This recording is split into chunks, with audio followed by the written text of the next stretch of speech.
Tucker Carlson is a fraidy cat civic nationalist hiding behind a fortress in White, Maine.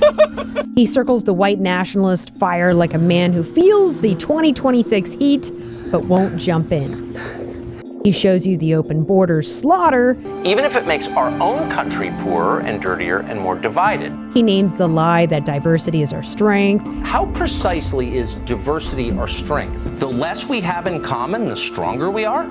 He calls out the forever wars that bleed us for Israel. The Prime Minister of Israel pushed the U.S. government into a war that hurts the United States. No one in the United States ought to be an agent of a foreign power. He sees white demographic decimation. The Great Replacement Theory. Yeah, a theory.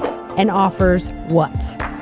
No elite conspiracy, folks, just Democrats chasing votes, nothing more. Democratic Party is trying to replace the current electorate with new people, more obedient voters from the third world.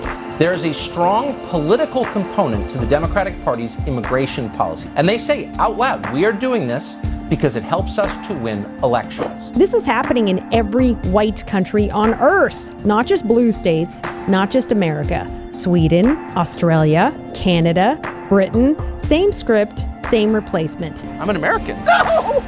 Tucker says the goal is political control. They already own both parties. Republicans and Democrats are two masks on the same face.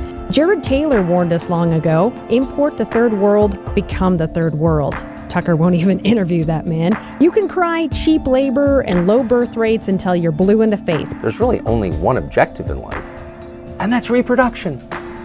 Pass on your genes so you don't become extinct. But it doesn't erase the body count. This is white genocide in real time, live, televised, celebrated. He warns that putting folk first will spark division and violence in a multi-ethnic country. But what would happen to a country in which power is allocated on the basis of qualities you couldn't control, things you were born with, your skin color, your gender, your genetics? That would be called identity politics. We're in this together. We're all Americans. If you make identity politics mandatory, and they have, how long until you get white identity politics? Ever consider that, you reckless fools? How long before there is no national identity at all in this country? Only warring tribes fighting each other for the spoils. Only the racists want that. Well, open your eyes, Tucker. It's already a war. White identitarianism is going to happen, and they want it to happen. I don't want to identify as white. I don't even like thinking about that stuff. I like thinking about how people really are. I don't like thinking of them as members of groups. Yep. And they're pushing it. They're not only encouraging it, they're guaranteeing its emergence. They're coming for our children, our history, our future. America was great when it was unapologetically white.